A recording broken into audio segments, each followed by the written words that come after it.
tadi yang saya sampaikan itu adalah tugas yang harus Bapak Ibu kerjakan di tatanan kelengkapan dokumen. Ya.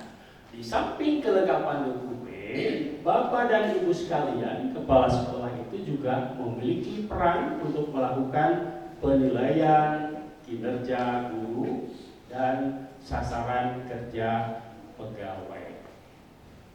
Ya, Pak Ibu harus membuat ini. Ini masih ada yang hilang sebetulnya. Prosedurnya bagaimana, Bapak Ibu? Bapak membuat persiapan. Ya. Lalu yang kedua pelaksanaan. Yang kedua, yang berikutnya adalah tahap pemberian. Nah, sekarang apakah kita sepenuhnya mengacu standar pengelolaan pemerintah? Ya, tidak juga. Sebab apa? Sebab di BPI punya aturan tentang pokok-pokok kepegawaian. Ya. Oleh karena itu, ketika Bapak Ibu kepala sekolah menyusun persiapan untuk melakukan kinerja guru dan tenaga administrasi di sekolah, pelajari dulu pokok-pokok kepegawaian yang ada di BPI. Gitu ya, persiapan. Nah, lalu di dalam pelaksanaan Bapak Ibu sebelum dipelaksanaan, di persiapan. Ketika kita sudah mempelajari aturan tentang pokok-pokok kepegawaian, lalu juga Permenekpan nomor 19 tentang PKG dan PKB, ya kan? Begitu. Pelajari oleh Bapak Ibu. Itemnya apa saja? Untuk guru itu kan ada 4. Pertama, kompetensi kepribadian, sosial, profesional, pedagogi. Ya. Lalu ditambah untuk kompetensi guru yang tugas tambahan. Ya, ada yang jadi wakasek sarana, ada wakasek kurikulum dan seterusnya. Artinya itu disiapkan di sini. Ya, di sini. Rubriknya sudah ada yang dibuat oleh Permenekpan RB dan masih berlaku sampai sekarang. Bapak lihat. Nah, di situ sudah jelas ketika dia mengerjakan ini, bukti fisiknya ini, maka nilai skornya sekian. Gitu. Ya, jadi tugas kita yang kepala sekolah di BPI tinggal melihat pokok-pokok kepegawaian yang di BPI itu itemnya apa saja yang kemudian diintegrasikan dengan penilaian secara keseluruhan. Gitu. Itu apa? Persiapan. Masih di tatanan persiapan. Nah, tunjuk, lihat di Permenekpan RB itu siapa yang melakukan penilaian. Kapan waktunya penilaian? Gitu kan? Nah, bagaimana apabila ada komplain yang dinilai terhadap yang penilai? Ada dalam buku pedoman itu.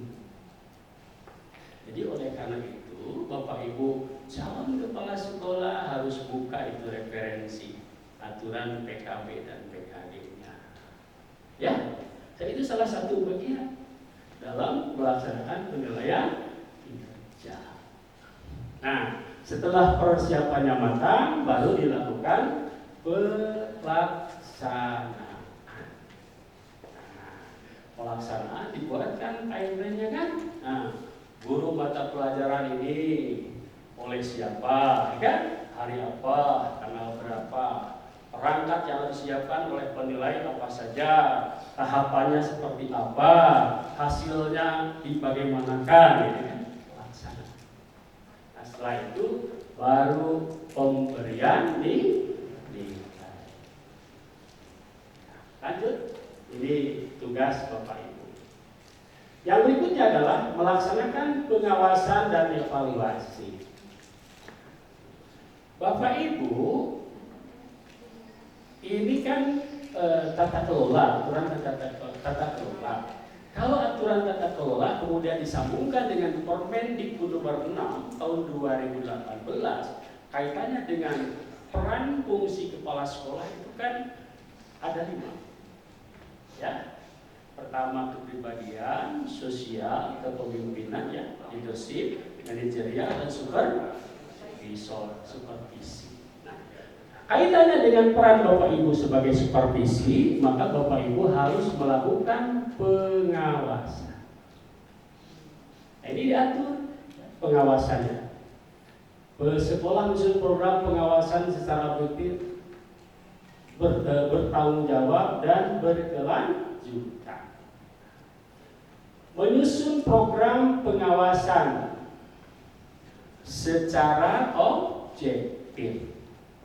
Kalau berbicara objektif, berarti ketika kita melakukan pengawasan itu dilakukan untuk semua.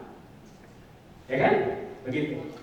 Apalagi agar objektif, dibuat rambu-rambu patokan untuk menentukan klasifikasi sangat baik, kurang, dan seterusnya. Ya kan?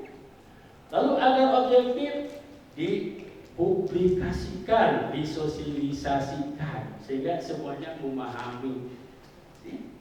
Itu Bapak dan Ibu. Buatkan programnya, buatkan kriteria apa saja akan dinilainya. Ya, begitu. Lalu penyusunan program pengawasan di sekolah didasarkan pada standar nasional pendidikan, program pengawasan didasarkan kepada sunah. Saya rasa ini akan dibahas lebih lanjut oleh Bapak dan Ibu KPS. Dilanjut, umum, terus dilanjut.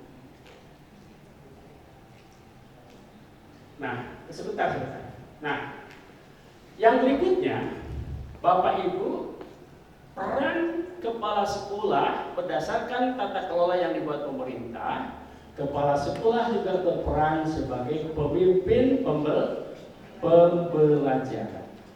Saat kunci utama yang membedakan sekolah dengan dunia industri atau dunia usaha itu hanya satu, yaitu sekolah fokus produknya kepada pembelajaran. Jadi ini sebetulnya titik sentral yang harus dilakukan oleh Bapak Ibu. Nah, kaitannya dengan pemimpinan pembelajaran itu menentukan arah pengembangan yang harus kita lakukan.